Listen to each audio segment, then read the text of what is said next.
इसको आगे टॉपिक डालो। देखो आपने लास्ट टॉपिक किया है, देखो पहले आप 1930 में ये एक आंदोलन पढ़ रहे थे, कौन सा? सविनय अवज्ञा। सविनय अवज्ञा आंदोलन जब महात्मा गांधी ने 1930 में शुरू किया तो महात्मा गांधी के सविनय अवज्ञा आंदोलनों के अंदर कुछ आंदोलन हुए, जैसे करबंदी और कौन कौन से आंदोलन आपने पढ़े? नमक सत्याग्रह हुआ है सर 1930 में, गढ़वाल कुमाऊं में किया। झंडा सत्याग्रह हुआ, झंडा सत्याग्रह के अलावा करबंदी आंदोलन हुआ। वनों का भी एक आंदोलन आपको 1930 में दिखाई दिया। इसी साल 1930 ईस्वी के अंदर 23 अप्रैल 1930 ईस्वी को एक घटना और हुई। 23 अप्रैल 1930 ईस्वी को गढ़वाल राइफल की बटालियन नंबर 2/18, गढ़वाल राइफल के 2/18 नंबर की बटालियन को पेशावर में डिप्लॉय कर दिया गया। कहाँ भेजा गया? पेशावर, जो आज का पाकिस्तान में आता है।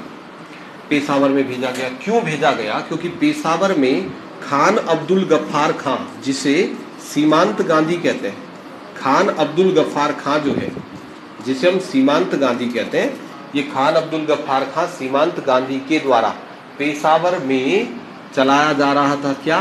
लाल कुर्ती आंदोलन। कौन से साल में? 1930 में।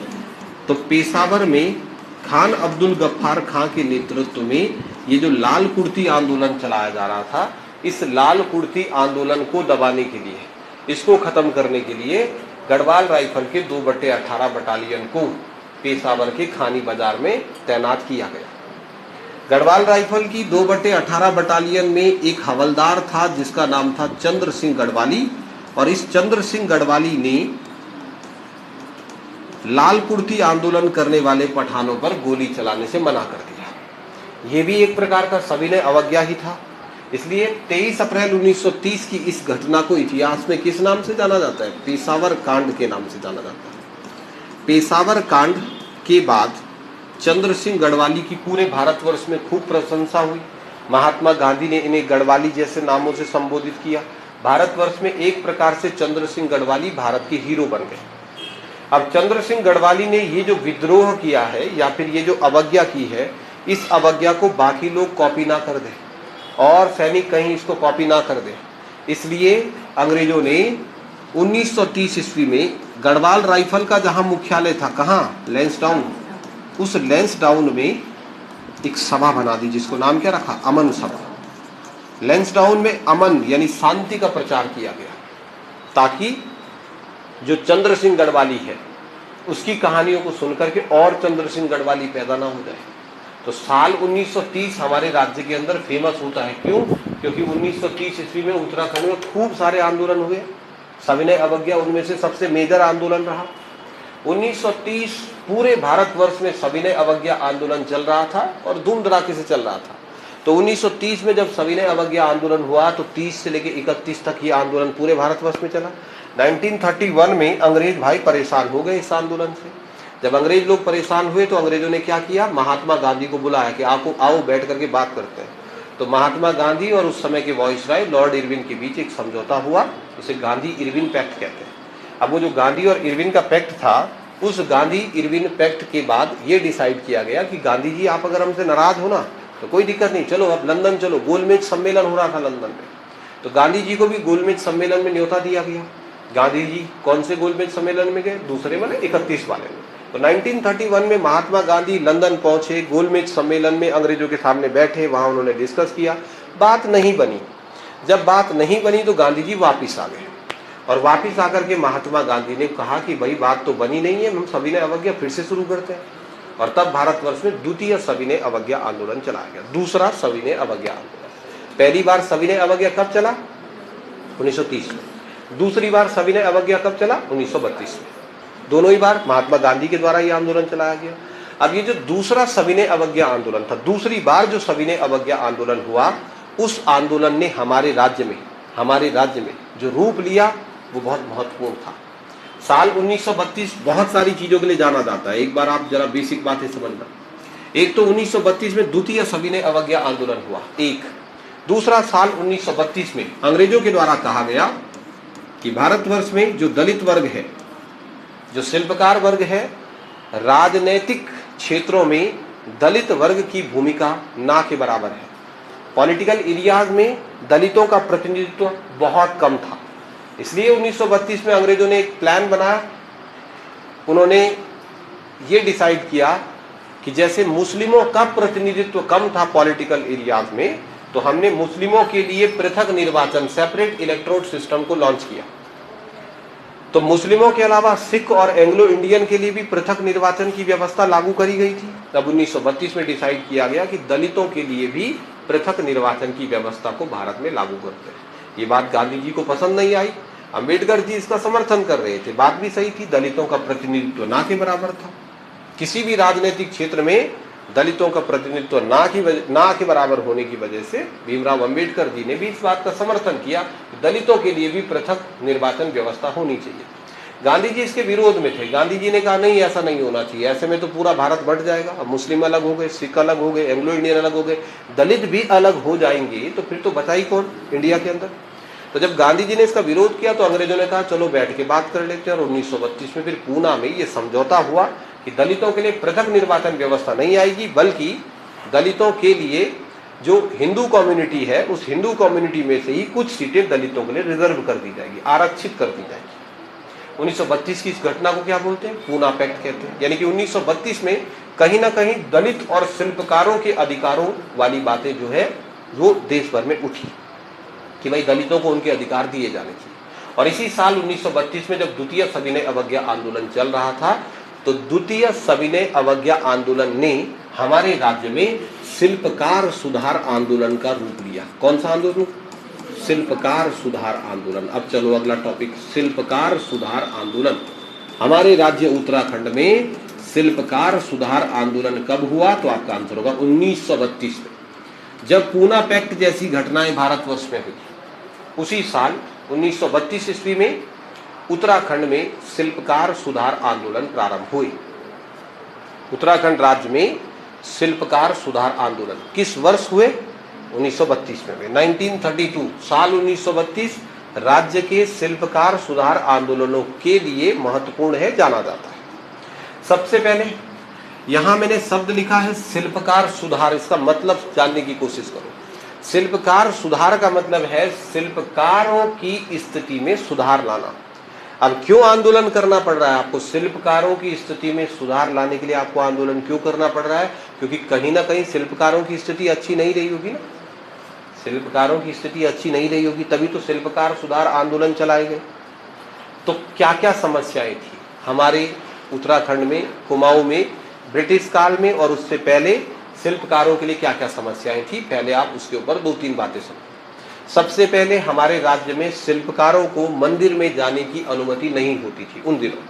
तो मंदिर में दलितों का प्रवेश वर्जित होता था।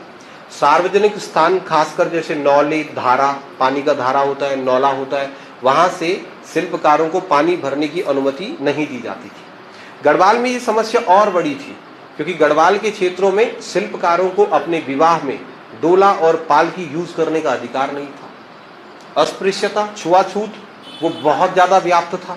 कुल मिला के आप समझो कि शिल्पकारों को लगभग दास समझा जाता था। जातिवाद की व्यवस्थाएं बहुत हावी थी और शिल्पकारों की स्थिति हमारे राज्य में बहुत अच्छी नहीं थी।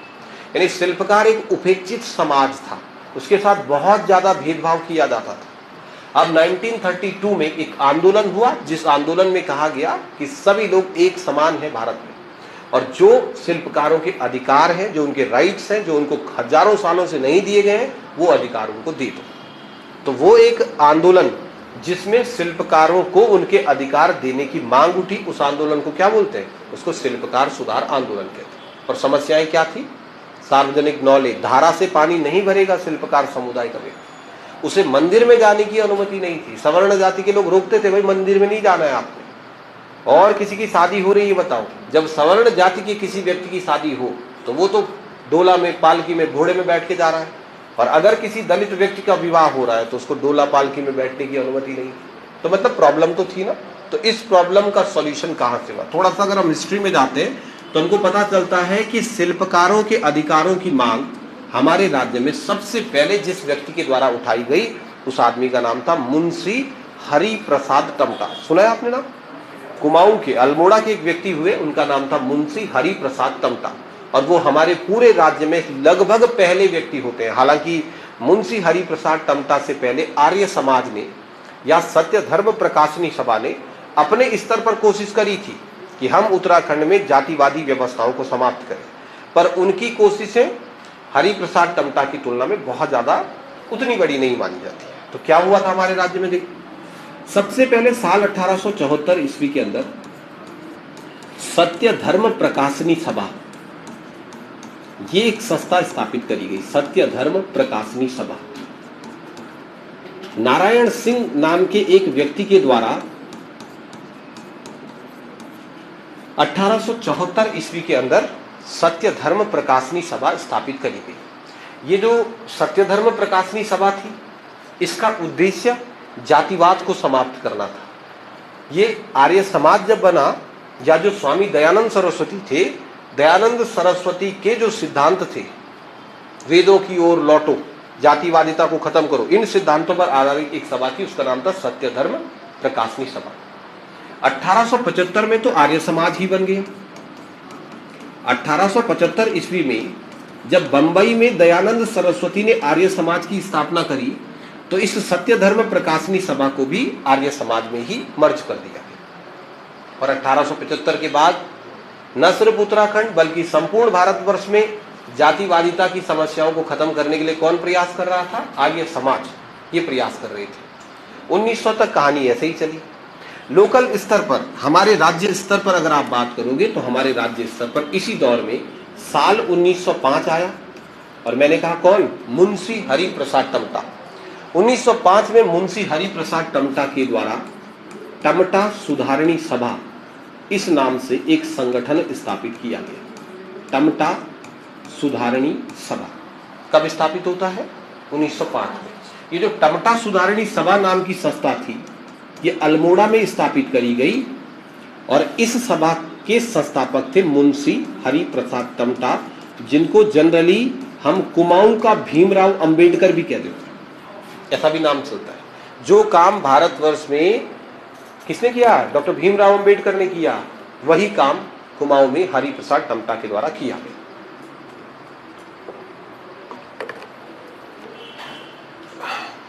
देखो, शुरुआती दिनों में 1874 सत्य धर्म प्रकाशनी सभा नारायण सिंह के द्वारा स्थापित करी गई। नारायण सिंह की ये जो सत्य धर्म प्रकाशनी सभा थी, ये शुरुआत में जातिवाद को खत्म करने का प्रयास कर रही थी, पर शिल्पकारों के अधिकारों की वास्तविक मांगों की शुरुआत होती है 1905 में, जब टमटा सुधारणी नाम की सभा बनाई गई 1905 ईस्वी में। किसने बनाई थी? हरि प्रसाद टमटा।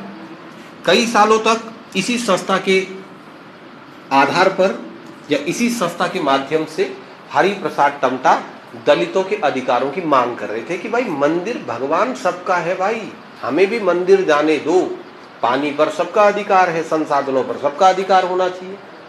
भाई ऐसे मांग कर रहे थे, हमें ये अधिकार दो। डोला पालकी वो तो चलो गढ़वाल का मामला है, लेकिन जो शिल्पकारों की समस्याएं थी, उन समस्याओं को लेकर के शिल्पकारों के अधिकारों की मांग कर रहे थे हरि प्रसाद टमटा, और धूम धड़ाके से आंदोलन चल रहा था इनका। साल 1913 इस कड़ी में एक नया प्रश्न लेकर के आता है। ये जो संस्था थी टमटा सुधारणी सभा, इस सभा के संस्थापक हरि प्रसाद टमटा ने हमारे समाज की सबसे बड़ी समस्या क्या पाई उस समय? कि भाई उस समय की सबसे बड़ी समस्या क्या थी? जो दलित वर्ग के लोग थे उनके लिए जाति सूचक शब्दों का प्रयोग किया जाता था। उनकी जो जाति थी, उस जाति सूचक शब्दों का प्रयोग एक प्रकार से गाली देने के लिए उनको जाति सूचक शब्दों का प्रयोग किया जाता था। ऐसे में हरि प्रसाद टमटा के द्वारा ये मांग उठाई गई कि ऐसे जाति सूचक शब्दों का प्रयोग दलितों के लिए ना किया जाए, और इसके स्थान पर उन्होंने कहा इवन गवर्नमेंट जो सरकार है, वो सरकार भी अपने गजट में जब जनगणना वगैरह करवा रही है तो दलितों के लिए उनका जाति सूचक शब्द ही प्रयोग किया जा रहा था। तो हरि प्रसाद टमटा के द्वारा ये मांग उठाई गई कि भैया ऐसा है, दलितों के लिए आप शिल्पकार शब्द यूज करें, दलितों के लिए जाति सूचक शब्दों का प्रयोग बंद किया जाए। पहले तो सरकार बंद करे, फिर एक आदेश आप जनता के लिए भी जारी करें कि जनता भी दलितों के लिए जाति सूचक शब्द का प्रयोग ना करे, बल्कि किसका प्रयोग करे, शिल्पकार शब्द का प्रयोग करे। शुरुआत उन्होंने अपनी ही संस्था से करी और अपनी संस्था टमटा सुधारणी सभा का नाम 1913 में बदल करके शिल्पकार सुधारणी सभा रख दिया गया। शिल्पकार सुधारणी सभा, ये कोई दूसरी सभा नहीं है, बल्कि टमटा सुधारणी सभा का ही नाम बदल दिया गया। कब? 1913 में। सबसे पहले 1905 में हरिप्रसाद टमटा के द्वारा टमटा सुधारणी सभा बनाई गई। ये जो टमटा सुधारणी सभा बनी, इसी टमटा सुधारणी सभा का नाम 1913 में शिल्पकार सुधारणी सभा रख दिया गया। अब 1913 के बाद हरिप्रसाद टमटा लगातार शिल्पकारों के अधिकारों के लिए लड़ते रहे। ठीक है, उनकी लड़ाई अलग चलती रही। उन्होंने शिल्पकारों की अधिकारों की मांग लगातार सरकार के सामने वो रखते रहे। जब कुमाऊं परिषद का गठन हुआ 1916 में, तो हरिप्रसाद टमटा कुमाऊं परिषद के सामने भी गए कि देखो भैया, आपकी जो कुमाऊं परिषद है उसका एक उद्देश्य सामाजिक समस्याओं को भी खत्म करना है ना, और समाज की एक बड़ी समस्या क्या भी थी, जातिवाद भी थी। तो भाई जातिवाद को भी खत्म करो। स्टार्टिंग दिनों में, शुरुआती दिनों में कुमाऊं परिषद ने जातिवाद की समस्या को खत्म करने वाले इश्यू पर बहुत ज्यादा ध्यान नहीं दिया, पर एक समय के बाद जब कुमाऊं परिषद को भी लगा कि हमें कुमाऊं से जातिवाद की समस्याओं को खत्म कर देना चाहिए, तब 1925 में कुमाऊं परिषद के सहयोगों से एक शिल्पकार सम्मेलन का आयोजन किया गया। और साधारणतया ये माना जाता है कि ये हमारे राज्य का पहला बृहद शिल्पकार सम्मेलन था। शिल्पकारों के छोटे छोटे सम्मेलन तो होते थे, लेकिन 1925 में ये कोशिश करी गई कि एक बहुत बड़ा सम्मेलन हम आयोजित करें। जनता पहले अपने स्तर पर प्रयास करने की कोशिश कर रही थी, और जातिवादिता जो है वो एक सामाजिक समस्या है, समाज में उत्पन्न होने वाली समस्या। तो यदि जातिवाद जैसी समस्याओं को समाप्त करना है तो उसमें सरकार से ज्यादा महत्वपूर्ण भूमिका किसकी होती है, समाज की होती है। ये हमारे द्वारा क्रिएट करी गई एक व्यवस्था है, तो अगर इसे खत्म करना है तो इसमें गवर्नमेंट की भूमिका रहेगी कम, और इसमें ज्यादातर भूमिका रहेगी हमारे समाज की। अब संविधान के लागू होने के बाद तो भारत में यूनिफॉर्मिटी है ना, सब समान है, अस्पृश्यता नहीं है। पर क्या आज आपको भारतवर्ष के समाज में अस्पृश्यता और जातिवादिता की समस्याएं देखने को मिलती है? क्या सब समान हो गए? नहीं ही नहीं। अभी भी समाज में बहुत सारे रूढ़िवादी विचारधारा के लोग होंगे जो जातिवादिता को बहुत बढ़ा चढ़ा करके प्रचारित करते हैं। तो अगर इसे सरकार ने तो किए है ना प्रयास, सरकार तो कह रही है सब बराबर है, संविधान कह रहा है सब बराबर है, लेकिन क्योंकि जातिवादिता जो है वह सामाजिक समस्या है, तो सामाजिक समस्या है तो समाज को खत्म करना पड़ेगा इस समस्या को। इसलिए शिल्पकार सम्मेलन बुलाया गया। इसमें संपूर्ण कुमाऊं के लोगों को बुलाया गया कि आओ भैया बैठो, डिस्कस करते हैं, जो शिल्पकारों के अधिकार हैं वो अधिकार उन्हें दे दिए जाए। तो 1925 में जब शिल्पकार सम्मेलन हुआ तो उसमें दो प्रश्न आपके पास आएंगे। पहला कि सम्मेलन कहाँ हुआ, तो आप कहेंगे सर अल्मोड़ा में हुआ। दूसरा कि सम्मेलन के अध्यक्ष कौन थे, तो सम्मेलन के अध्यक्ष थे कौन, तारादत्त गेरुला। तारादत्त गेरुला को सम्मेलन का अध्यक्ष बनाया गया। और कुमाऊं परिषद के बहुत सारे मेंबर्स, लगभग सभी मेंबर इस शिल्पकार सम्मेलन में प्रतिभाग करते हैं, सब लोग आ गए। अब जब ये शिल्पकार सम्मेलन हुआ और इस सम्मेलन के अध्यक्ष बनाए गए तारादत्त गेरुला, तो इस सम्मेलन में कुछ निर्णय लिए जाने थे, जैसे शिल्पकारों के जो अधिकार हैं वो उनको दे दिए जाए। जब ये सम्मेलन हुआ अल्मोड़ा में, तो यहाँ डिस्कस किया गया कि भाई देखो, अभी पुराने जो नियम बने हैं खत्म करो उनको। जो पानी के सार्वजनिक स्थान है, नौला है, धारा है, अब आप बताओ दलित समाज का व्यक्ति पानी कहाँ से पिएगा, उसको अपने पानी की व्यवस्था भी तो करनी है। तो कहा गया कि भैया इन व्यवस्थाओं को खत्म करो, मंदिरों पर सबका अधिकार है, मंदिर में प्रवेश की अनुमति दी जाए, अस्पृश्यता को खत्म करें। अब शिल्पकार सम्मेलन में जितने लोग वहां आए थे उन्होंने हाँ तो कर दी, पर यह बहुत बड़ी समस्या थी। शिल्पकार सम्मेलन में इस निर्णय को लेने के बाद ये जातिवादिता की समस्याएं समाप्त नहीं हुई, ये समस्याएं जस की तस बनी रही, ये आगे चलती रही। जब 1925 के शिल्पकार सम्मेलन के बाद भी इस समस्या का समाधान नहीं निकला, तो कुमाऊं में दो बड़े फेमस नाम है, आपने नाम सुना होगा, बच्चीराम आर्य और खुशीराम आर्य। बच्चीराम आर्य और खुशीराम आर्य दोनों ही आर्य समाज से जुड़े हुए लोग थे। मुंशी हरिप्रसाद टमटा का साथ देने के लिए बच्चीराम आर्य और खुशीराम आर्य ये दो कैरेक्टर मैदान में उतरे, और साल 1931 में 1931 में उन्होंने अपनी एक संस्था बनाई जिसे नाम दिया गया क्या, कुमाऊं शिल्पकार सुधारणी सभा। 1931 ईस्वी के अंदर कुमाऊं शिल्पकार सुधारिणी सभा, कुमाऊं शिल्पकार सुधारिणी सभा के नाम से एक और संस्था, एक और संगठन बच्ची राम और खुशीराम आर्य के द्वारा स्थापित किया गया।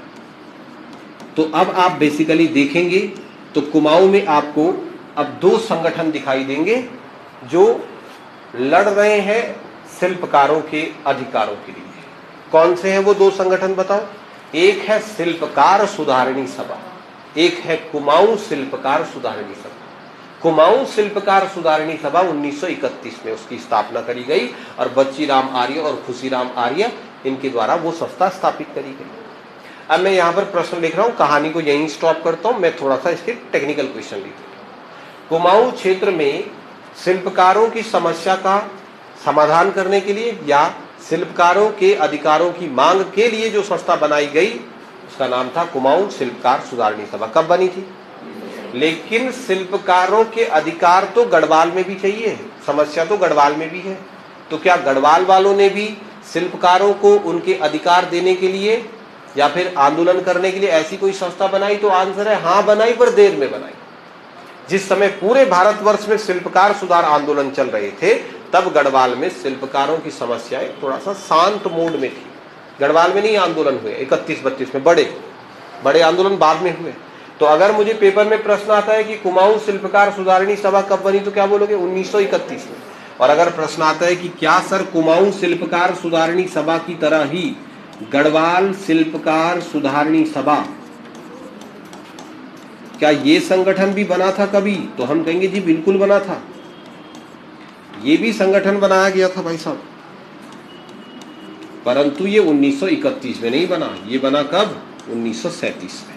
तो मैं कहानी को थोड़ा आगे ले गया और एक ही जगह पर मैंने दोनों क्षेत्रों की शिल्पकार सुधारणी सभा का डिस्कशन कर दिया। अब बनी है आपके पास 4 संस्थाएं, गड़बड़ मत करना पेपर में, 4 एजेंसीज बनाई है आपने।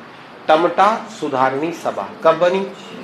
नाम कब चेंज हुआ? तो ये देखो, शिल्पकार सुधारणी सभा 1913, 13 को उल्टा करो 31 हो जाएगा। कुमाऊं शिल्पकार सुधारणी सभा 1931 और गढ़वाल शिल्पकार सुधारणी सभा 1937। गढ़वाल क्षेत्र में कुंदीलाल शाह और आपने गढ़वाल में नाम सुना हो बलदेव आर्य और दूलापाल की आंदोलन में जयानंद भारती, ये सब लोग ने मिल करके गढ़वाल शिल्पकार सुधारणी सभा बना दी। अब वापिस कहानी पर, ठीक है, ये तो एक एडिशनल पॉइंट लिख दिया। अब वापिस कहानी क्या कहती है कि भाई कुमाऊं में 1931 में ये एक संगठन बना दिया। यहाँ तक की बात क्लियर। अब देखो ये संगठन अपने अपने स्तर पर, ये सब लोग अपने अपने स्तर पर शिल्पकारों के अधिकारों की मांग कर रहे थे। सब लोग अपने अपने शिल्पकारों के अधिकारों की मांग कर रहे थे। पूरी कहानी में सबसे बड़ा पॉइंट या सबसे बड़ा टर्निंग पॉइंट जो था वो साल था 1932, क्योंकि 1932 में जब पूना पैक्ट हुआ और पूना पैक्ट में जब ये डिसाइड किया गया कि वास्तव में दलितों का राजनीतिक क्षेत्र में प्रतिनिधित्व ना के बराबर है, गांधी जी भी मान गए इसको, तब उन्होंने ये डिसाइड किया कि हम दलितों को राजनीतिक क्षेत्रों में उनका प्रतिनिधित्व बढ़ाने के लिए कुछ सीटें आरक्षित कर देंगे। पर 1932 महात्मा गांधी के दिमाग में भी ये चीज बैठ गई कि शिल्पकारों की समस्या या दलित वर्ग की समस्या भारत की एक बहुत बड़ी समस्या है। इसलिए 1932 में शिल्पकारों की समस्या को समाप्त करने के लिए महात्मा गांधी के द्वारा बंबई में एक संगठन बनाया गया जिसका नाम रखा गया हरिजन सेवक संघ। महात्मा गांधी ने 1932 ईस्वी में बंबई में, कहां पर? बंबई में महात्मा गांधी के द्वारा एक संगठन स्थापित किया गया जिसका नाम रखा गया हरिजन सेवक संघ। और गांधी जी के द्वारा दलितों के लिए पहली बार एक शब्द दिया गया, क्या? हरिजन। तो उन्होंने कहा हरिजन, ये वर्ड आप, हरि भगवान के व्यक्ति, हरिजन ये शब्द आप दलितों के लिए भारतवर्ष में प्रयोग करेंगे। तो हरिजन सेवक संघ स्थापित किया गया 1932 में। अब 1932 में जब हरिजन सेवक संघ की स्थापना हुई बंबई में, तो गांधी जी ने क्या कहा कि ये जो हरिजन सेवक संघ है, ये संगठन, ये संघ भारतवर्ष में दलितों की समस्या को समाप्त करने में प्रयास करेगा। ये आंदोलन चलाए, ये दलितों को उनके अधिकार दें। गांधी जी के द्वारा कहा गया कि भारत के प्रत्येक क्षेत्र में हरिजन सेवक संघ की एक शाखा खोली जाए। जैसे ये तो भारत में बन गया हरिजन सेवक संघ, ऐसे ही भाई आप बना दो, उत्तर प्रदेश में एक हरिजन सेवक संघ बनाओ, मध्य प्रदेश में बनाओ, कुमाऊं में बनाओ, गढ़वाल में बनाओ, सब जगह बनाओ, हर जगह एक हरिजन सेवक संघ हो जो दलितों को उनके अधिकार देने की बात करता हो। तो जब 1932 में हरिजन सेवक संघ संपूर्ण भारतवर्ष में बना तो ऑब्वियस कुमाऊं में भी बना हो। तो कुमाऊं में भी हरिजन सेवक संघ की एक शाखा खोली गई और कुमाऊं में हरिजन सेवक संघ की इस शाखा के अध्यक्ष कौन थे? इंद्र सिंह नयाल थे। इंद्र सिंह नयाल ये एक बड़ा फेमस सा नाम है आपके पास। इंद्र सिंह नयाल क्यों चर्चाओं में रहता है सर? इसलिए चर्चाओं में रहता है इंद्र सिंह नयाल का नाम क्योंकि इंद्र सिंह नयाल इस दौर में जब स्वतंत्रता संग्राम चल रहा था तो स्वतंत्रता संग्राम में युवाओं को जोड़ने का जो सबसे महत्वपूर्ण प्रयास किया वो किसने किया? इंद्र सिंह नयाल। कैसे कि इंद्र सिंह नयाल के द्वारा पहली बार कुमाऊं के लोगों को राष्ट्रीय आंदोलन से जोड़ने का प्रयास करते हुए उन्होंने कहा कि युवा वर्ग जो है, जो यूथ है, वो नेशनल मूवमेंट से जुड़े। इसके लिए इंद्र सिंह नयाल ने क्या किया था? इंद्र सिंह नयाल के द्वारा कुमाऊं नवयुवक सम्मेलन आयोजित किया गया था। बोलो कब? कुमाऊं नवयुवक सम्मेलन, एक सम्मेलन उन्होंने बनाया, नाम से ही पता चल रहा है ना कैसा सम्मेलन है, नवयुवक सम्मेलन।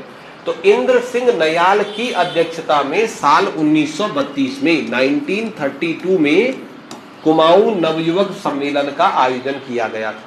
उन्होंने कुमाऊं में युवाओं का एक सम्मेलन आयोजित किया था। तो कुमाऊं नवयुवक सम्मेलन कब आयोजित हुआ? 1932 में। तो सर क्या गढ़वाल में भी हुआ है कभी? क्या सर गढ़वाल में भी कभी नवयुवक सम्मेलन आयोजित किया गया था? तो आप कहेंगे जी हाँ, राजनीतिक क्षेत्रों में सामाजिक समस्याओं को समाप्त करने के लिए और राजनीतिक क्षेत्र में युवाओं का प्रतिनिधित्व बढ़ाने के उद्देश्य से गढ़वाल नवयुवक सम्मेलन भी आयोजित किया गया था, पर वो बहुत पहले हो गया था सर, 1921 में हो गया। कुमाऊं नवयुवक सम्मेलन कब हुआ? 1932 में। और गढ़वाल नवयुवक सम्मेलन 1921 में। कुमाऊं नवयुवक सम्मेलन के अध्यक्ष और गढ़वाल में नवयुवकों का जो सम्मेलन आयोजित किया गया था वो अनुसुया प्रसाद बहुगुणा की अध्यक्षता में किया गया था। अनुसुया प्रसाद बहुगुणा, यानी गढ़वाल नवयुवक सम्मेलन के अध्यक्ष कौन बने थे? अनुसुया प्रसाद बहुगुणा बने। वहीं कुमाऊं नवयुवक सम्मेलन के अध्यक्ष कौन बने? हाँ, इंद्र सिंह नयाल बनाए गए। वापिस कहानी पर आओ।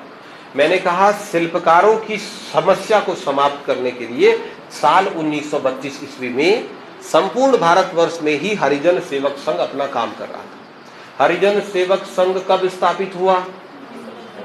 किसने बनाया? कहां बनाया? क्यों बनाया? क्यों? दलितों के अधिकारों की मांग के लिए कि दलितों को उनके अधिकार दिए जाए। दलितों को उनका अधिकार अगर समाज नहीं देगा तो हरिजन सेवक संघ ये प्रयास करे दलितों को उनको अधिकार दिलाने में, ये प्रयास करे। और ये जो हरिजन सेवक संघ है इसके कुमाऊं में अध्यक्ष कौन थे? गढ़वाल में हरिजन सेवक संघ की शाखा नहीं खुली। गढ़वाल में हरिजन सेवक संघ की शाखा नहीं खुली। इसके स्थान पर साल 1932 में गढ़वाल में जिस संगठन ने शिल्पकारों के लिए लड़ाई लड़ी उसको सर अस्पृश्यता विरोधी समिति कहते हैं। उसे क्या कहते हैं? अस्पृश्यता विरोधी समिति। तो गढ़वाल में अस्पृश्यता विरोधी समिति का गठन कब हुआ? तो क्या बोलोगे? 1932 में हुआ। और गढ़वाल में जो अस्पृश्यता विरोधी समिति 1932 में बनी उसके अध्यक्ष बनाए गए बैरिस्टर मुकुंदी लाल। बैरिस्टर मुकुंदी लाल को इसका अध्यक्ष बनाया गया। बैरिस्टर मुकुंदी लाल इसके अध्यक्ष बनाए गए।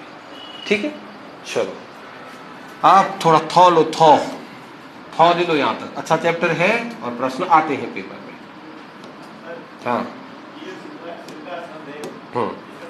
हाँ, ये जो शिल्पकार शब्द है, ये शिल्पकार शब्द सबसे पहली बार सरकार के द्वारा 1921 में प्रयोग किया गया। 1921 में सरकार ने पहली बार अपने सरकारी गजटों में 1921 में दलितों के स्थान पर शिल्पकार शब्द यूज कर दिया। उन्होंने कहा कि दलितों के लिए शिल्पकार शब्द का प्रयोग किया जाए। 1921 में 1921 में सरकार ने कम से कम सरकारी गजटों में, सरकारी कागज होते ना, उसमें शिल्पकार शब्द का प्रयोग कर दिया। ठीक है, अब थौ ले लो थोड़ा देर आराम से और देखो क्या क्या चीजें हैं तुम्हारे पास। तो मैं ये स्लाइड ही हटा देता हूँ और अब आप जरा मुझे एक बार बताओ, शिल्पकारों की समस्या के लिए सबसे पहले 1874 में कौन सा संगठन बना?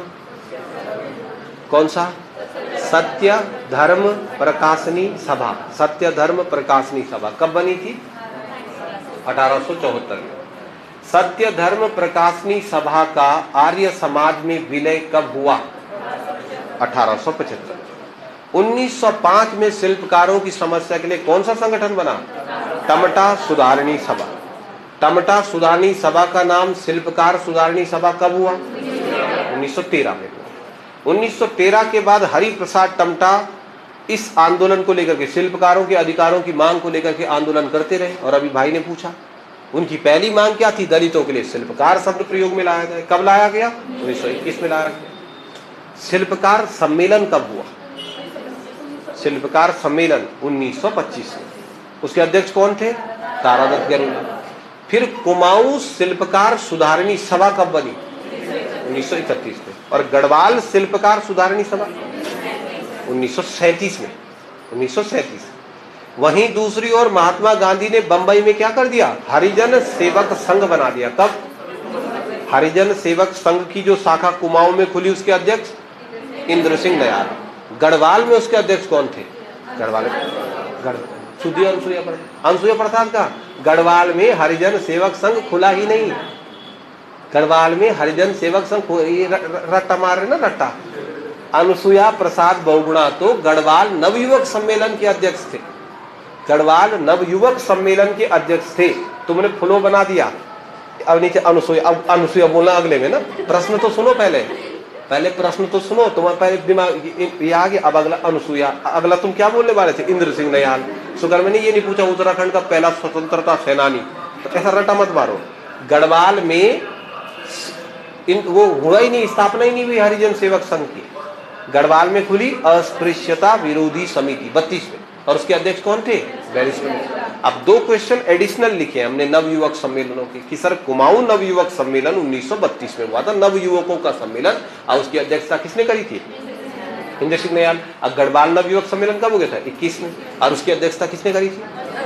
बस तो हो तो गया काम। बस अब चलो जी, इसके आगे अगर इतनी बातें आपको पता चल गई तो ये सब कुछ 19 अब हमारे टॉपिक पे आते हैं। हमारा टॉपिक क्या है? हमारा टॉपिक है शिल्पकार सुधार आंदोलन। और हम कह रहे हैं कि ये शिल्पकार सुधार आंदोलन कब हुआ? 1932 में। पर कहाँ हुआ? दिख तो रहा ही नहीं होता हुआ।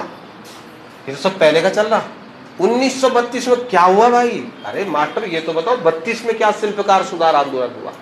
1932 में जब महात्मा गांधी के द्वारा ये कहा गया कि भाई आप अब शिल्पकारों को उनके अधिकार दिलाओ, तब जो कुमाऊं परिषद था ना, कुमाऊं परिषद, तब कुमाऊं परिषद के द्वारा 1932 में क्या किया गया? 20 नवंबर 1932 ईस्वी को कुमाऊं परिषद के जितने भी सदस्य थे उनके द्वारा एक सम्मेलन कुमाऊं में आयोजित किया गया, जिसको नाम देते हैं क्या? कूर्मांचल समाज सम्मेलन। 1932 ईस्वी में शिल्पकारों की समस्या या शिल्पकारों को उनके अधिकार दिलाने को लेकर के कुमाऊं में कूर्मांचल समाज सम्मेलन का आयोजन किया गया। कुमाऊं, हाँ मतलब जो ही है ना, कुमाऊं कांग्रेस बोल दो। कुमाऊं परिषद का विलय हो गया, पर मेरे बोलने का मतलब ये वो सारे लोग ना, हरगोविंद पंत, बद्रीदत्त पांडे, ये सब। तो 20 नवंबर 1932 ईस्वी को कूर्मांचल समाज सम्मेलन आयोजित किया गया। कूर्मांचल समाज सम्मेलन के अध्यक्ष बनाए गए बद्रीदत्त पांडे। इस सम्मेलन के अध्यक्ष कौन थे? बद्रीदत्त पांडे थे। कूर्मांचल समाज सम्मेलन का आयोजन भी कहां पर हुआ? सर अल्मोड़ा में हुआ। तो 20 नवंबर 1932 कुमाऊं कांग्रेस, क्योंकि परिषद तो खत्म हो गई थी ना कुमाऊं परिषद, तो कुमाऊं कांग्रेस के जो मेंबर्स थे, कुमाऊं कांग्रेस के मेंबर्स के द्वारा 20 नवंबर 1932 ईस्वी को कूर्मांचल समाज सम्मेलन का आयोजन किया गया। एक सम्मेलन बुलाया गया। सम्मेलन का नाम क्या है? कूर्मांचल समाज। क्यों बुलाया गया? दलितों को उनके अधिकार देने के लिए। बद्रीदत्त पांडे की अध्यक्षता में अल्मोड़ा में एक सम्मेलन हुआ। इस सम्मेलन में कुछ निर्णय लिए गए। पहला निर्णय, सभी सार्वजनिक नौले, पानी के जो स्रोत होते हैं, वो दलितों के लिए, शिल्पकारों के लिए खोल दिए जाएं। दूसरा, बद्रीदत्त पांडे और उनके अन्य साथियों ने इसी कूर्मांचल समाज सम्मेलन में दलित और शिल्पकार वर्ग के साथ बैठ करके भोजन किया, ताकि हम समाज को यह संदेश दे सके कि अस्पृश्यता को खत्म करें। तो अस्पृश्यता को खत्म करने का प्रयास किया गया। दूसरा, सार्वजनिक नोले ओपन कर दिए गए। तीसरा और सबसे महत्वपूर्ण काम, मंदिरों में प्रवेश करवाया गया। स्थानीय लोगों ने विरोध किया, लेकिन अल्मोड़ा में एक बड़ा फेमस मंदिर है, मुरली मनोहर मंदिर। जितने भी कुमाऊं कांग्रेस के ये लोग थे, ये सब लोग दलितों को लेकर के गए। स्थानीय लोगों के विरोध के बावजूद जबरदस्ती दलितों का प्रवेश मुरली मनोहर मंदिर में करवा दिया गया। इसका मतलब यहां पर समाज सम्मेलन में यह डिसीजन लिया गया कि अब आप मंदिर में भी प्रवेश कर सकते हैं। और जो बहुत कॉमन से अधिकार मिलने चाहिए थे दलितों को, शिल्पकारों को, वो इस सम्मेलन में प्रदान किए गए। परंतु ये आंदोलन कहां हो रहा है? कुमाऊं। गढ़वाल में साल 1932 शिल्पकारों के अधिकारों को लेकर के कोई बहुत बड़े आंदोलन नहीं हुए। तो 1932 ईस्वी में कुमाऊं कांग्रेस ने अपने स्तर पर शिल्पकारों की हजारों वर्षों से चली आ रही इस समस्या को समाप्त करने का प्रयास किया और शिल्पकारों को उनके अधिकार दे दिए गए। तो ये एक टॉपिक आपके पास परीक्षा में बनता है, जहां पर शिल्पकार सुधार आंदोलन से प्रश्न आते हैं। लेकिन गढ़वाल अभी नहीं छेड़े हम, क्योंकि गढ़वाल में 1932 के बाद भी शिल्पकारों की समस्या जस की तस बनी रही। डोला पालकी जैसी समस्याएं वहां समाप्त नहीं हुई। उसको लेकर के हम आगे पढ़ेंगे। डोला पालकी आंदोलन हुआ। डोला पालकी आंदोलन की सिचुएशन क्या थी, कैसे होता है, वो बात की बात है। लेकिन फिलहाल आपके पास सबसे पहला पॉइंट क्या है? शिल्पकार सुधार आंदोलन। तो इसके अंदर से अच्छे प्रश्न आपके निकलते हैं। कौन से साल में हुआ? चलो जी, अब 1932 में शिल्पकार सुधार आंदोलन हो गया। तो 32 के बाद 33 भी तो लगेगा। तो 1932 में ये एक आंदोलन हो गया। वहां दूसरी तरफ भारत में क्या चल रहा है? महात्मा गांधी वो गए थे उधर, गोलमेज सम्मेलन में बात नहीं बनी, वापिस आए, द्वितीय सविनय अवज्ञा आंदोलन चलाया। फिर 1932 में तीसरा गोलमेज सम्मेलन हुआ। किसी भी गोलमेज सम्मेलन में कोई डिसीजन नहीं निकला। जब गोलमेज सम्मेलन में कोई निर्णय नहीं निकला तो ब्रिटिश सरकार ने ये प्लान बनाया कि चलो हम आपके लिए एक और कानून बना करके भेजते हैं। ब्रिटिश सरकार के द्वारा भारतीयों के लिए अंतिम एक अधिनियम ब्रिटेन से भेजा गया। आप पॉलिटी में पढ़ चुके हैं, गवर्नमेंट ऑफ इंडिया एक्ट 1935। 1935 का भारत शासन अधिनियम। और मैं कोई एक पॉइंट आपसे पूछूं कि भारत शासन अधिनियम की विशेषताएं बताओ, विशेषताएं नहीं, कोई एक विशेषता बताओ। एक मतलब विशेषताएं तो बहुत होंगी, कोई एक बात जो 1935 के एक्ट में सबसे बड़ी थी, तो वो क्या था? बोलो क्या था सर? एक बात जो सबसे बड़ी थी वो थी प्रांतीय स्वायत्तता, प्रोविडेंशियल ऑटोनॉमी। जो भी भारतीय प्रांत है उन्हें ये आजादी दे दी जाए कि वो अपना शासन स्वयं चलाए, सेंटर के अधीन ना रहे। प्रांतीय स्वायत्तता का मतलब था कि भारत में जितने भी राज्य हैं, जैसे कि हम बार बार पढ़ रहे थे, कितने राज्य थे उस समय? 11 प्रांत थे। तो उन 11 प्रांतों को कहा गया कि आप अपने यहाँ पर चुनाव करवाओ। चुनाव लड़ने वाले लोग भारतीय होंगे, वोट देने वाले लोग भारतीय होंगे, भारत के लोग भारत की अपनी खुद की सरकार चुनेंगे, राज्यों में, केंद्र में नहीं। आप पूरा का पूरा इंडियन शासन, पूरा का पूरा इंडियन होंगे, आपके एग्जीक्यूटिव में, लेजिस्लेचर में सब भारतीय होंगे। तो 1935 के भारत शासन अधिनियम में लिखा हुआ था कि राज्यों को प्रांतीय स्वायत्तता दी जाए। प्रांतीय स्वायत्तता का मतलब है कि राज्यों को एक हिसाब से आप पावर दे दो, आजादी दे दो, छूट दे दो, वो अपना शासन खुद से चलाए। प्रांतीय स्वायत्तता राज्यों को देने के लिए 1937 में 1937 में प्रावधान किया गया कि भारतवर्ष में क्या होगा? चुनाव होंगे। सभी राज्यों में प्रांतीय विधान परिषद के चुनाव करवाए जाए, प्रोविडेंशियल लेजिस्लेटिव इलेक्शन आयोजित करवाए जाए। अब जो 1937 के चुनाव है, ये चुनाव पुराने चुनावों से बिल्कुल अलग है, क्योंकि इन चुनावों में इलेक्शन बिल्कुल ये ऐसे ही चुनाव है जैसे आज होते हैं, जैसे आज होते हैं ना हमारे देश में चुनाव, बिल्कुल वैसे ही है। इनमें अंग्रेजों का कोई पार्टिसिपेशन नहीं है, अंग्रेज अलग है इससे। भारत के ही लोग चुनाव लड़ेंगे, भारत के ही लोग वोट करेंगे, भारत के ही लोग अपनी सरकार बनाएंगे और अपना शासन चलाएंगे। तो चुनाव कब होने थे? 1937 में। 1937 के ये जो चुनाव होने थे, इस चुनाव से पहले कुछ रिफॉर्म करने जरूरी थे, क्योंकि अब चुनाव होने वाला है ना। तो जैसे हम चुनाव से पहले अब क्या करते हैं? परिसीमन करते हैं। तो ठीक उसी प्रकार की कुछ व्यवस्थाएं 1937 में करी गई। क्या क्या हुआ?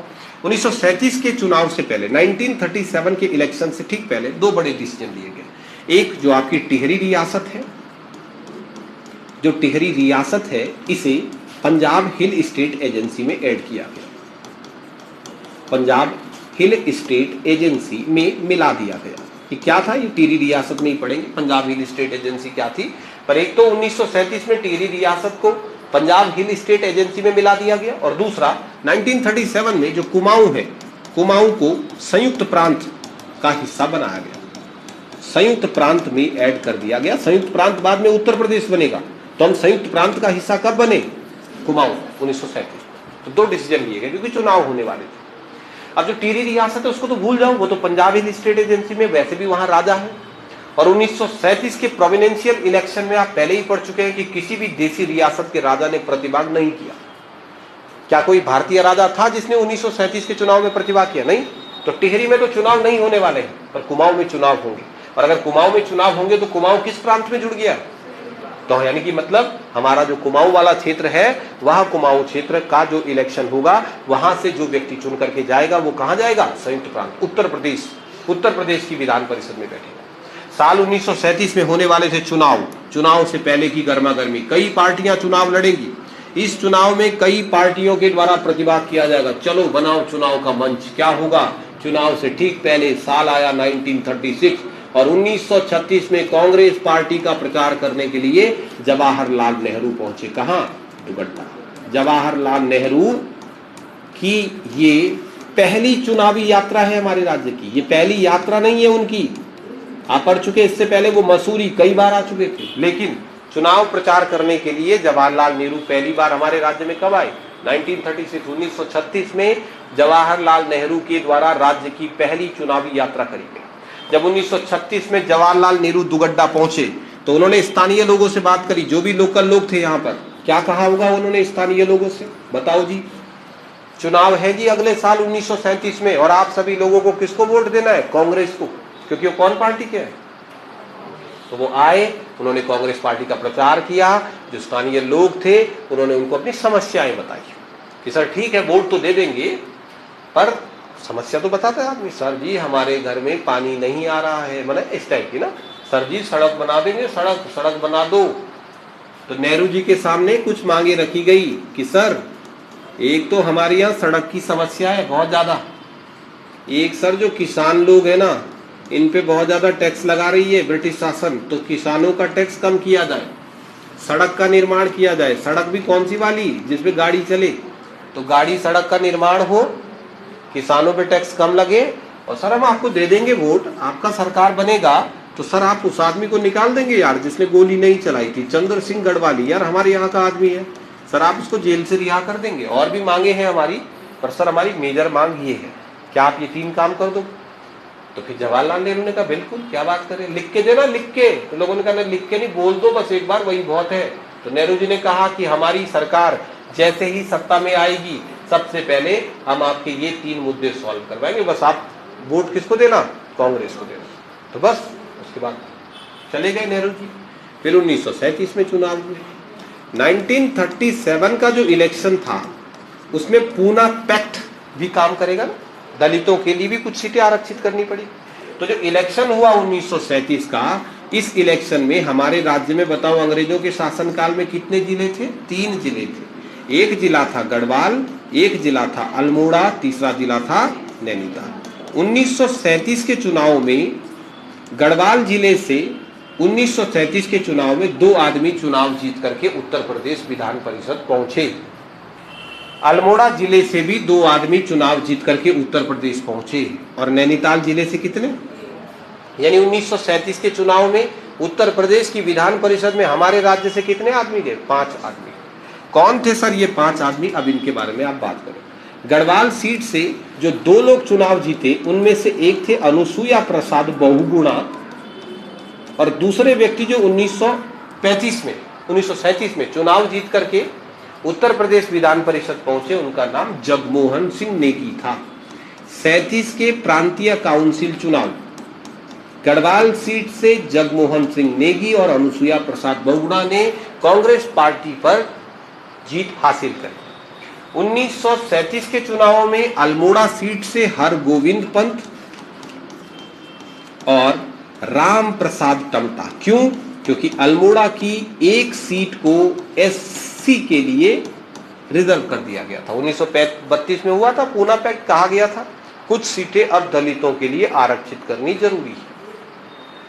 तो अनुसूचित जाति की एक सीट अल्मोड़ा में आरक्षित कर दी गई। उस अल्मोड़ा सीट की आरक्षित सीट से जीतने वाले व्यक्ति रामप्रसाद टमटा थे। इसका मतलब रामप्रसाद टमटा जो है वह हमारे राज्य के प्रथम दलित व्यक्ति है जो चुनाव जीते।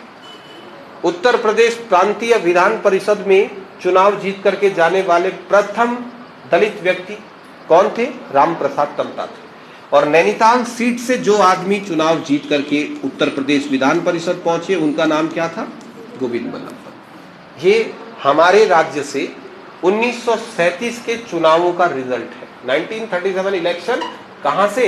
उत्तराखंड। जब ये इलेक्शन पूरा हुआ तो उत्तर प्रदेश के अंदर लगभग 150 से ज्यादा सीटें कांग्रेस पार्टी ने जीती और 1937 के चुनाव में उत्तर प्रदेश में बहुमत दल कांग्रेस था। अब आप मुझे ये बताओ कि उत्तर प्रदेश कांग्रेस के अध्यक्ष कौन थे? गोविंद बल्लभ पंत थे। कब बनाए गए थे? 1927 में बनाए गए थे। तो 1927 से ही गोविंद बल्लभ पंत पूरे उत्तर प्रदेश कांग्रेस के अध्यक्ष हुआ करते थे। और 1937 के चुनाव में उत्तर प्रदेश में कौन सी पार्टी चुनाव जीती? कांग्रेस पार्टी।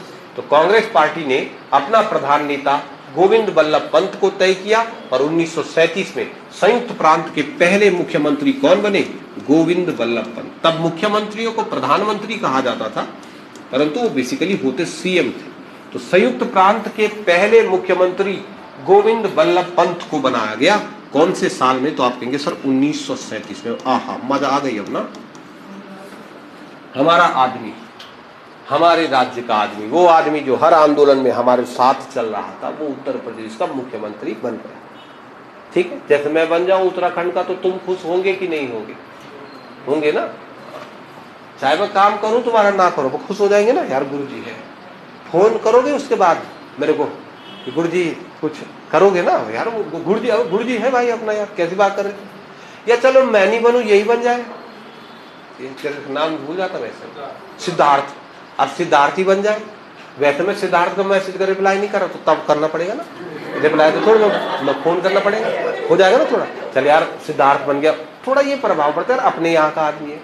अच्छा ना करे वो काम, मतलब थोड़ा लगता है ऐसा ना। कभी कुछ नहीं तो मिलने ही चले गए, कुछ नहीं तो 2-4 आदमियों को बताने का तो होगा कि हमारे कोचिंग में पढ़ता था जी। क्या बात करो तुम, हमारे कोचिंग में पढ़ता था।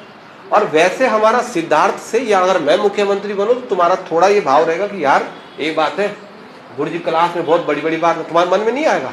जैसे मान लो सोचो उत्तराखंड में चुनाव हो और चुनाव में तुमको पता चला कि अगला मुख्यमंत्री गौरव भट्ट, तो तुम जब अपने गांव में अपने अगल बगल फैमिली में बताओगे कि अरे मम्मी हमारा मास्टर, तो फिर तुम जब डिस्कशन चलेगा ना तो ये 2-4 बातें तुम तो कहोगे ना, यही बात है। अब आए अच्छे दिन, भाई साहब ऐसी बड़ी बड़ी भाई साहब पढ़ाता था क्लास में, और कभी बताता तो हमको क्लास में ये पढ़ाता आरक्षण, कभी बात करता था करप्शन, एंटी करप्शन, पर्यावरण। भाई बहुत बड़े आदमी, हालांकि पता चला मैं चपट कर दूं योजनाएं, वो बात अलग है, लेकिन तुम्हारे मन में भाव ये रहेगा ना कि यार ये बात है, मास्टर बहुत बड़ी आदमी है। तो ऐसे ही हमारे राज्य के लोगों को लगा कि अब तो अच्छे दिन आ गए। अब तो हमारे उत्तर प्रदेश का मुख्यमंत्री कौन बना? पावर किसके पास है? सब लोगों ने कहा भाई अब कुछ नहीं, बैठ जाओ, अब कोई आंदोलन नहीं करना। क्यों करना? सारी प्रॉब्लम तो भाई को पता है। भाई को तो पता है यहाँ सड़क नहीं है, भाई को ये भी पता है चंद्र सिंह गढ़वाली जेल में, भाई को ये भी पता है कि किसान टैक्स ये वो सब कुछ पता है भाई को। आराम से बैठे रहो। भाई मुख्यमंत्री बनने के बाद सबसे पहले अपने ही क्षेत्र पर ध्यान देगा, पर भाई ने ऐसा नहीं किया। गोविंद भाई ने सत्ता संभालने के बाद उत्तराखंड के साथ, पर्वतीय क्षेत्र के साथ उपेक्षित व्यवहार कर दिया, ध्यान नहीं दिया, आया ही नहीं भाई। और हम जगवाल रहे यहाँ, कल आता भाई आया ही नहीं। 1937 पूरा निकल गया, साल 1938 आया, 1938। साल 1938 में कांग्रेस पार्टी ने अपना एक विशेष अधिवेशन श्रीनगर में बुलाया था। 5 और 6 मई 1938 ईस्वी को कांग्रेस पार्टी के द्वारा श्रीनगर में एक सम्मेलन आयोजित किया गया। ये चुनाव के बाद पहला सम्मेलन था कांग्रेस पार्टी का। 5 और 6 मई 1938 ईस्वी को श्रीनगर सम्मेलन आयोजित किया गया। श्रीनगर सम्मेलन के अध्यक्ष बनाए गए कौन? प्रताप सिंह नेगी। प्रताप सिंह नेगी ये श्रीनगर सम्मेलन के अध्यक्ष थे। श्रीनगर सम्मेलन कब हुआ? 5 और 6 मई 1938। चुनाव कब हुए थे? 37 में। चुनाव के बाद 1 साल हो गया है, 1938 आ गया है और उत्तर प्रदेश के मुख्यमंत्री हमारे ही राज्य से हैं, गोविंद बल्लभ पंत। 5 और 6 मई 1938 को जब श्रीनगर सम्मेलन का आयोजन किया गया तो इसके अध्यक्ष कौन थे? इसके अध्यक्ष थे प्रताप सिंह नेगी। कैसा होता रहा होगा उन दिनों सम्मेलन, जरा सोचो आप। उन दिनों का सम्मेलन आज जैसा नहीं होगा, आज की तरह इतने संसाधन नहीं थे। जब श्रीनगर में सम्मेलन आयोजित हुआ तो मेरी बात सुनो, सम्मेलन में ये अगर बैठे लोग कुर्सी में बैठते होंगे कि नीचे? हाँ, सीधा चलो रे भूमि में बैठो, सब बैठे इधर नीचे। कुर्सी में कहां से बैठना, थी नहीं कुर्सी, एक मिली बल बड़ी मुश्किल से, वो भी टूटी हुई, तो वो लगा दी आगे, बस एक कुर्सी। कौन बैठेगा उस कुर्सी पे? अध्यक्ष साहब बैठेंगे, बाकी सब मंत्री सब चल रहे नीचे बैठे, सब नीचे बैठे एक कुर्सी पर। अब जैसे ही श्रीनगर सम्मेलन शुरू हुआ 5 और 6 मई 1938 को सुबह 9 बजे सम्मेलन शुरू हुआ और 9:15 जब तक माइक टेस्टिंग टूस्टिंग हुई थोड़ा सा, इतने में जवाहरलाल नेहरू आ गए वहां। अचानक से वहां जवाहरलाल नेहरू आ गए। तो जवाहरलाल नेहरू बड़े नेता हैं कि प्रताप सिंह नेगी? तब प्रताप सिंह नेगी कुर्सी से उठेगा कि नहीं उठेगा? उठना पड़ेगा ना। ये नेहरू भाई बैठ, अच्छा नहीं लगेगा नेहरू भाई नीचे बैठ। तो अब प्रताप सिंह नेगी ने इस कुर्सी पर किसको बैठा दिया? नेहरू भैया आप बैठो यार। तो नेहरू ने कहा नहीं बैठो यार वहां पे। अब प्रताप को कहाँ बैठ गया? नीचे बैठ। तो अब इस पूरे के पूरे सम्मेलन में अध्यक्ष की कुर्सी पर कौन बैठा है तो अध्यक्ष प्रताप सिंह नेगी ही, पर वो तो कुर्सी पे है ही नहीं। अब जो भी डिस्कशन हो रहा है उस डिस्कशन का आंसर कौन दे रहा है? जवाहरलाल नेहरू। इसलिए ये जो श्रीनगर सम्मेलन हुआ उसके अध्यक्ष तो प्रताप सिंह नेगी थे, पर अध्यक्षता किसने करी? जवाहरलाल नेहरू ने करी। अध्यक्ष तो उसके प्रताप सिंह नेगी ही है। जब पेपर में आएगा क्वेश्चन कि श्रीनगर सम्मेलन के अध्यक्ष कौन थे, सर वो तो प्रताप सिंह नेगी ही थे, पर अध्यक्षता किसने करी? तो अध्यक्षता जो है वह जवाहरलाल नेहरू के द्वारा करी श्रीनगर सम्मेलन की। अब अध्यक्ष की कुर्सी पर कौन बैठा है? जवाहरलाल नेहरू। और फिर जवाहरलाल नेहरू ने वहां पर अपना भाषण देना शुरू किया। फिर वो कहने लगे कांग्रेस पार्टी ये है, ऐसा वैसा, हम ये करेंगे वो करेंगे। भीड़ में बैठा हुआ कोई एक आदमी चिल्लाया, ओ झुट्टा बोला इसको, ऐसे ही ना मजाक ओ झुट्टा। तो नेहरू की उसको बुरा लगा, उसने कहा कौन बोल रहा? तो एक आदमी ने उसे चुप कैसे बोला, खुद दिखे ना जो। उसने कहा सुना तू ही था 1936 में जो आया था। तब नेहरू को थोड़ा शर्म लगी, उसने कहा हाँ मैं ही आया था, बताओ दुगड्डा में तू ही आया था? तो उसने कहा हाँ मैं आया था। तूने क्या बोला था दुगड्डा में कि हमारी सरकार बनेगी तो तुम्हारे गांव में सड़क बनेगी, हमारी सरकार बनेगी तो ऐसा होगा तो तैसा होगा, तू नहीं बोला था? तो नेहरू ने बोला हाँ मैंने बोला था। अब देखो राजनेता इसी को तो बोलते नेता। और नेहरू ने कहा ये अब बनी नहीं, बोल सड़क, ये सड़क नहीं बनी। तो उन्होंने कहा कहाँ बनी? बोल तो ऐसा ना जैसे गाड़ी में बैठ के आया होगा, तू भी तो पैदल ही आ रहा है यहाँ से नगर, कौन सा गाड़ी में बैठ के, तेरे को नहीं दिख रही सड़क कहाँ है? तो नेहरू ने कहा यार सड़क तो बन जानी चाहिए थी, मतलब हो गया था वहां तो ऐसे घुमा रहा था इनको सब ना। अरे वहां से तो फाइल पास हो गई, इसके साथ 2-3 और थे, विजय लक्ष्मी पंडित वगैरह। अब उसको भी बोले विजय लक्ष्मी फाइल कहाँ है बन? विजय लक्ष्मी ने भी बोला कौन सी फाइल है? पर ये सब डिस्कशन चल रहा था। तो जवाहरलाल नेहरू ने कहा अरे यार कहीं फाइल दब गई होगी तुम्हारी ना, सुनो मैं जा रहा यहाँ से, अभी मैं यहाँ से जा रहा हूँ, 1 हफ्ते के अंदर अंदर तुम्हारे यहाँ सड़क का निर्माण होगा, आपके यहाँ गाड़ी बनेगी, गाड़ी सड़क का निर्माण होगा। तो लोगों ने कहा रहने दो भाई, तेरे पे क्या भरोसा करना, पिछली बार भी तूने ऐसे ही तो बोला था। तो जवाहरलाल नेहरू ने कहा पिछली बार माँ की कसम खाई थी मैंने, तो उसने कहा इस बार माँ की कसम, तो उन्होंने कहा माँ की कसम पे कौन करेगा भरोसा। तब जवाहरलाल नेहरू ने क्या कहा, सुनो अगर 1 हफ्ता के अंदर अंदर सड़क नहीं बनी ना, तो ये है ना हमारा आदमी कौन, ये प्रताप, बिल्कुल ऐसे जवाहरलाल नेहरू बैठा या प्रताप बैठ रखा। तो उसने कहा कोई दिक्कत होगी, मैं नहीं हूं ना यार, ये तो यही है। और उसको बोला क्यों बोला? उसने कहा हाँ भाई जी, वो भी कांग्रेस पार्टी का था ना। उसने कहा खड़ा हो। ये जब जवाहरलाल नेहरू कह रहे प्रताप सिंह नेगी को आप 1 हफ्ता वेट करो, कोई दिक्कत हो तुम्हारा अध्यक्ष है यहाँ। क्यों बोला अध्यक्ष? अध्यक्ष ने कहा बिल्कुल भाई जी कांग्रेस पार्टी के समर्थक है और भाई साहब अध्यक्ष है, छोटे मोटे अध्यक्ष। उसने नेहरू जी आप चिंता मत करो, वो भाई लोग लोकल आदमी था यहाँ का ना।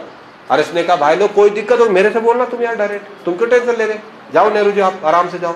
नेहरू जी चले गए। फिर धीरे धीरे 1 दिन हुआ, 2 दिन, 3 दिन, 5 दिन, 6 दिन, फिर हो गया 7 दिन। फिर 7 दिन के बाद 8वां दिन आया, पर सड़क नहीं आई। सड़क नहीं आई तो सब चले गए इसके पास, हाँ भाई हीरो उस दिन बोला था मेरे पास आ गए हम। तो इसने कहा रुको यार थोड़ा लेट हो रही होगी, सड़क है नहीं यहाँ, क्या पता फाइल आ रही हो। फिर ऐसा करते करते 15-20 दिन हो गए। लोगों ने इसके घर में इसको पकड़ दिया कि बेटा ये बात बता, तू ही बोला उस दिन ज्यादा ना, जब उस दिन हम नेहरू से बात कर रहे थे कि सड़क बनाओ, तो बीच में हमको चुप कराने वाला कौन था? तू ही था। तब इन्होंने प्रताप सिंह नेगी का घेराव कर दिया। प्रताप सिंह नेगी इंतजार करते करते करते आधा साल लग गया, 2 महीना 2 महीने तक भी। फिर प्रताप सिंह नेगी ने कहा रुको 1 मिनट, फोन कर रहा मैं कांग्रेस पार्टी को। फिर इसने फोन किया, पहले तो इसका फोन ही नहीं उठाया, 10-15 दिन तक। जब फोन उठाया तो इसने कहा मैं गढ़वाल कांग्रेस की ओर से प्रताप सिंह नेगी बोल रहा हूं। इतना सुनते फोन रख दिया उन्होंने, चला। फिर कह रहे दोबारा, ऐसा फोन ही नहीं उठाया। कुछ देर में इसका नंबर ही ब्लॉक लिस्ट में डाल दिया, तेरे जैसे 36 है बलिया। तो इसको गुस्सा आया। फिर इसने कहा भाई घोर बेइज्जती कर दी मेरी ना। तो प्रताप सिंह नेगी ने इन सब लोगों को कहा भाई साहब ये बात बोलूं, ये पार्टी बेकार है, इसी पार्टी के आदमी, ये पार्टी ही बेकार है। और इस आदमी ने अपना खुद का नया संगठन बना दिया। ये कांग्रेस पार्टी से अलग हो गया और इसने अपना खुद का संगठन बनाया। संगठन का नाम रखा गया जागृत गढ़वाल संघ। एक अलग संगठन बना दिया और उस जागृत गढ़वाल संघ के बैनर तले अब यही प्रताप सिंह नेगी कांग्रेस पार्टी के खिलाफ आंदोलन करने लगा। और तब क्या हुआ तो तब कल करेंगे बात। आज ही तो पिक्चर खत्म थोड़ी करनी तो ना, चलो कल करते हैं।